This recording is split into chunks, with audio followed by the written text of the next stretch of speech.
Number 5 is our first calorimetry problem. So for our first calorimetry problem, so we've got Q lost equals negative Q gained.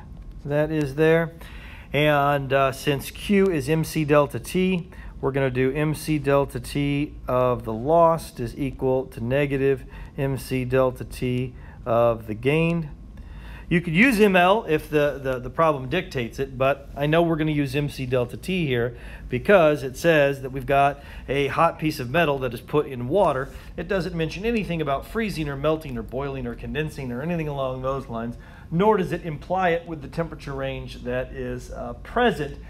So consequently, we're just going to keep it simple with our MC delta T equations that are there.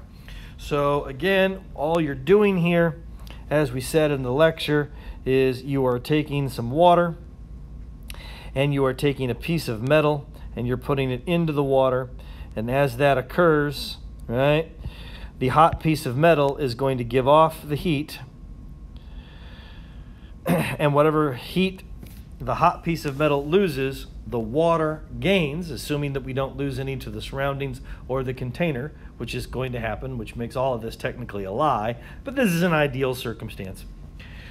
So whatever heat that the metal loses, the water gains, and so again, however much heat MC delta T lost by the metal is going to be gained MC delta T by the water, just with a negative sign because of the opposite direction, endothermic and exothermic, as we talked about in the lecture. So there are a bunch of different variables here. I have given you all of them except for one. The only thing that you don't have is the specific heat capacity of the unknown metal here. That guy here is your unknown. But I gave you the mass of the metal, I gave you the temperature changes, I gave you the mass of the water. You know it's water, so you know the specific heat capacity of it, and you know the temperature change there as well. So let's plug everything in. So I've got a 40-gram piece of metal according to this. So I've got 40 grams of the metal. I don't know what the specific heat capacity is, so that's X. And then the only tricky bit of this whole thing is that you got to get the directionality and therefore the sign correct on this. Now the metal started at 98 and it ended at 28.4. So remember, it's always TF minus TI, final minus initial. And so if it's final minus initial, then it's going to be 28.4 degrees Celsius minus 98 degrees Celsius. Our brains want to do the other way because we don't like negative numbers, but that's how it is. So our temperature change, our delta T, is going to be 28.4 final minus 98, which is the initial that's there. All right, so just be careful of that. That can get you into trouble. Now, apparently we put this into, and I got to include the negative side, we put that into 50 grams of water, and water has a specific heat capacity of 4.18 joules per gram degree Celsius.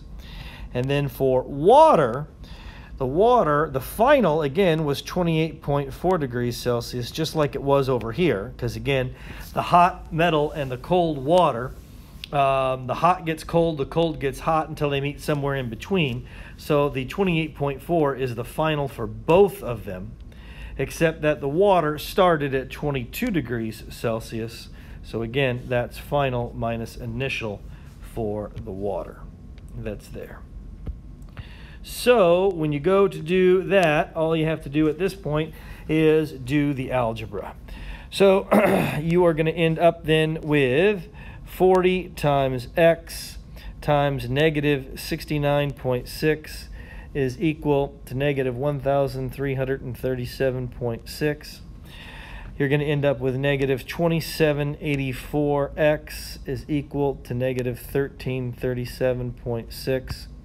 And then you're going to end up with X being about 0.48, and that will be joules per gram degree Celsius.